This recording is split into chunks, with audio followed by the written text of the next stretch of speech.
Magandang araw po sa inyo lahat. Ito po ang inyong lingkod sa Facebook as /Freddy at sa YouTube at Pilipino sa America Vlog in YouTube. Ulitin ko po, ang aking address sa YouTube ay at Pilipino sa America Vlog in YouTube. Okay?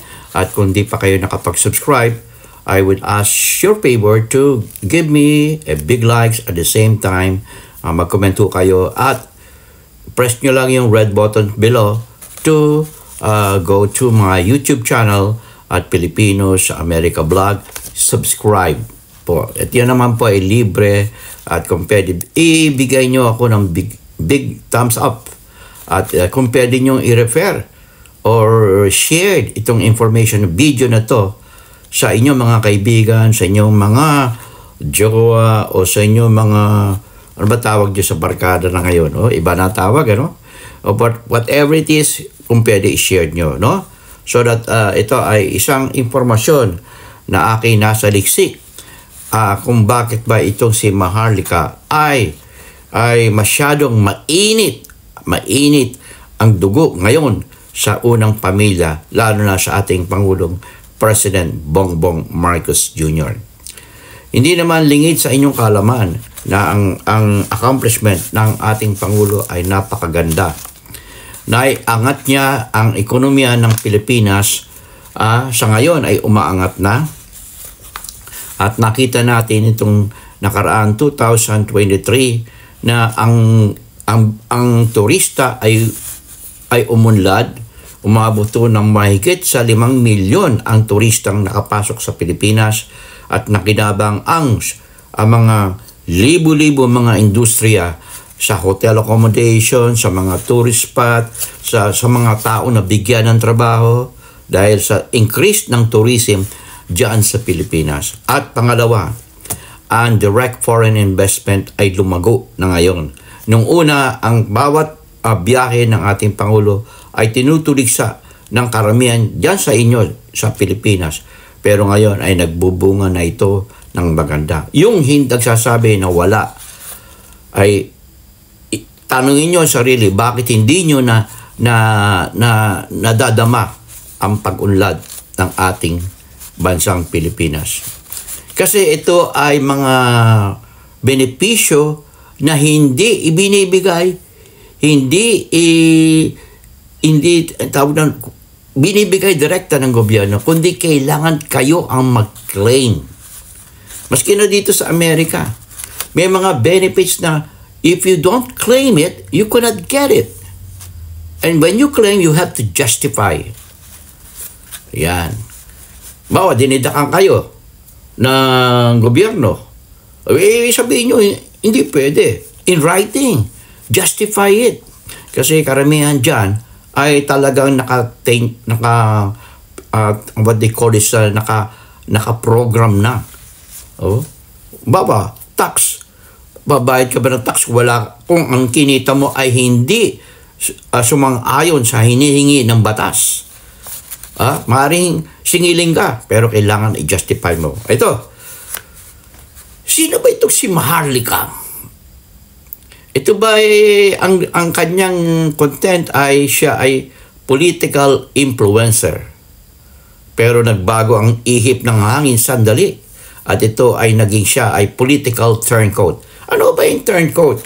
Ang turncoat ay isang term na ginagamit katulad nung una ang political situation, ang political party dyan sa Pilipinas ay dalawa lang. Whether if you are a nationalista or a liberal party. Ngayon, marami na. Pag ikaw ay lumipat sa KBL to sa partido ni Bongbong Marcos Jr. na ano tawag dito? Ano ba yung partido ni Bongbong Marcos Jr.? Kung lumipat ka, ang tawag doon, turncoatism. At yan ay dinidiscuss nung ako'y nag-aaral dyan sa Maynila, sa Jose Abad Santos High School, public school yan. Tinuturo ng aking teacher na ang turncoatism sa current events subject ko ay paglipat-lipat kung ng iyong loyalty sa isang partido. Yan ho. At ito, ang aking impormasyon ay nasa liksiko through sa mga journalists Okay, talagang journalist. Hindi ako kumukuha sa chismis. Sa mga journalist na veterano. At tulad ni Maharlika, ito pa lang si Maharlika ay dating pro-Marcos BBM. Okay? Pro-Marcos BBM yan. Yan. Si Maharlika. Ipapakita ko sa inyo. No? Hindi ko pwede i-post kasi baka makopyright ako Pero ito. Ayan. Yan o si Maharlika at ang Pangulong Bongbong Marcos Jr. At sinabi niya na siya ay pro-Marcos. Ayan. Nakita nyo? Ayan. Bakit siya bumaliktad bigla? Naku, mahabang kwento at isasalaysay ko sa inyo. Sasalaysay ko sa inyo kung bakit nga ba bumaliktad ang ihip ng hangin. Parang wind of change. Okay? Ngayon, kaming mga vloggers ay talagang nakaka-contribute sa freedom of speech. Pero hindi dapat ito ay inaabuso. Ang presence namin at mga influencers tulad namin ay really expected nowadays. Modern politics filled with political influencer helping in public discourse. Iyan po ay isas dyan si Maharlika at kasama na rin ako. Okay? Dati ako ay sa mga chismis, pero nagbago ako ng kasi wind of change kung ano ang kailangan. Kung nakikita kong ang bansa ay maaaring bumaksak, I need to give up kung ano yung tinatamasa ko, kung ano yung ginagawa ko. At syempre, kahit tulad ng Israel, kahit saan man sila, ay muwi ng kanilang bansa upang ipagtanggol ang kanilang bansa. Okay? Si Maharlika ay isang political blogger na rose to fame as a pro-Marcos content creator noong 2022. Naalala nyo ba? Siya po ay dating pro-Marcos. Okay? Nag-start po siyang umasenso at naging popular noong 2022 national election. Kasama siya BBM. Yan, kasama siya dyan. Ngayon, siya ay identify as pro-BBM Sara. Nawala yung BBM, naging Sara na lang. Okay? Creating pro-Marcos content on her now deactivated Facebook page. Nawala ho yung kanyang Facebook page. Balitang Maharlika. Nawala na ho yan. Nawala na. Tuloy yan, nalusaw. Nilusaw ni sino? Sabi niya, nilusaw daw ni Kuting. Sino ba yung Kuting? Yan ang ating presidente na tinuturingan niya. Dati niya sinasabi na kaibigan niya at binati pa niya ng Merry Christmas noong 2022. Yan. So, dahil masaya si Maharlika sa pagkapanalo ni Pangulong Bongbong Marcos Jr. in the national election of 2022, ito ay in-announce niya doon sa campaign headquarters nila sa Mandaluyong City after the election. Tapos biglang with a flick of a twist, okay, ang wind of change happened. Bakit? Bakit kaya? Ngayon, unti-unti nating sisilipin bakit. Okay? Si Maharlika, once a pro-Marcos content creator, is now one of the most rabid voices laban sa presidente and his family. Kay First Lady, ang tawag niya kay First Lady, friend. Now, hindi na. Puting ahas. Yan ay si Maharlika. So, yung sumusuporta sa kanya ngayon, mag-isip-isip na kayo, Ito ay siniwalat ko na ito ang aking expose. Okay? Ang sabi niya sa sarili niya, as the First Lady friend, siya daw ay kaibigan ng ating First Lady who always support the government. Sinusuporta niya ang gobyerno. At yung huli niyang video na ito ay pinablik ni vlogger Juan Historiador, magaling din ito si Juan Historiador. In the video he said, "I love you and thank you to the First Lady." Makikita nyo sa video ni Juan Historiador yan. Okay? Sinabi niya sa kanyang vlog, "I love you and thank you to the First Lady." Na kinakalaban niya ngayon, lantaran at sinisira niya ang First Lady. Kaya siya nakakakuha ng mga impormasyon dahil madalas siya sa loob ng Malacanang as a vlogger ng Pangulong Bongbong Marcos Jr. nang nanalo ang ating Pangulo noong 2022. Nang suddenly, nawalang bigla. With tung piece na to, biglang, yung dati ganon, gumanyan na. Tinaas niya ang kanyang kamay laban sa Pangulong Bongbong Marcos Jr. Siya ang pinakamaingay na detractors ng Pangulo at ng First Lady sa ngayon. Okay? Bakit? Ito na ang big, sasabihin ko sa inyo, bakit ba na nagbago ang ihip ng hangin kay Maharlika? At hindi natin may kakilala na siya ay marami ng subscribers, viewers, na naloloko niya, naiposto niya online. At isa na siya sa mga kinikilalang destabilizer ng gobyerno dyan sa Pilipinas. Ayaw niya kay Bongbong Marcos Jr. at ang gusto niyang iluklok ay yung Vice President Sara Duterte. Ayan ang aking pananaliksik.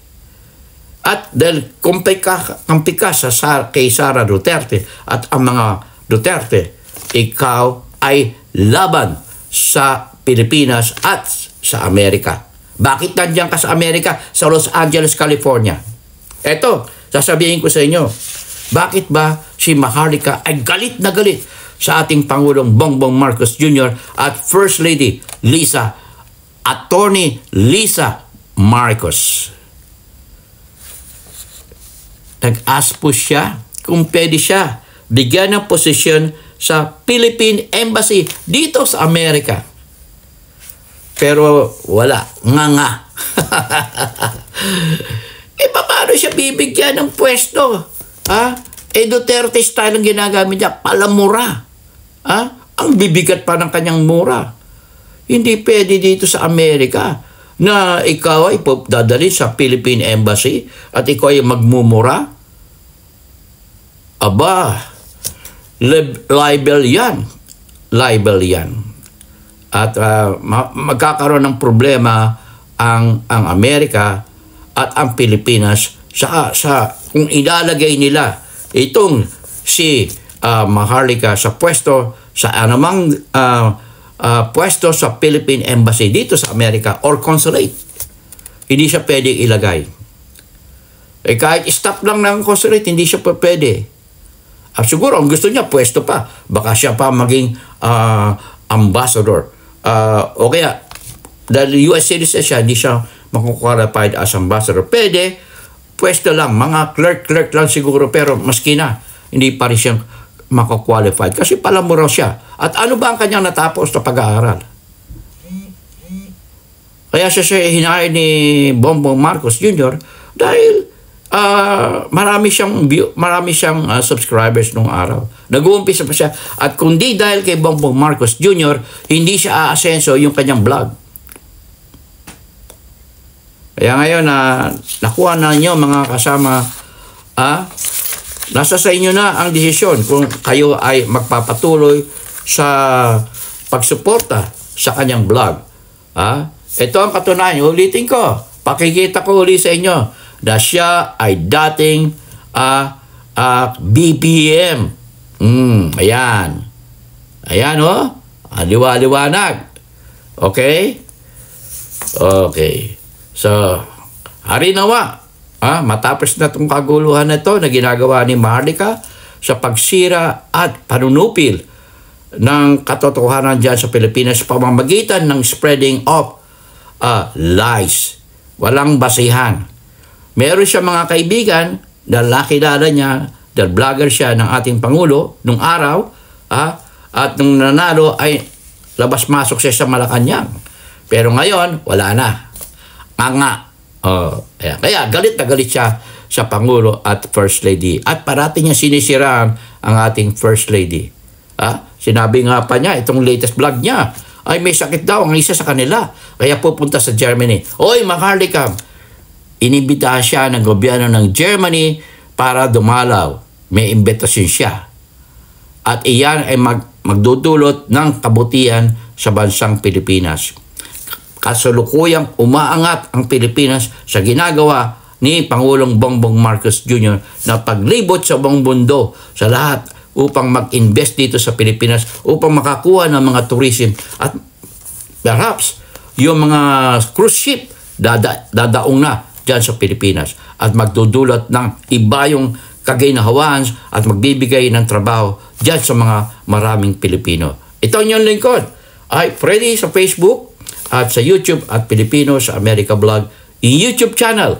Please don't forget to subscribe, like, comment, and share this video. Okay? In God we trust, never hold your peace.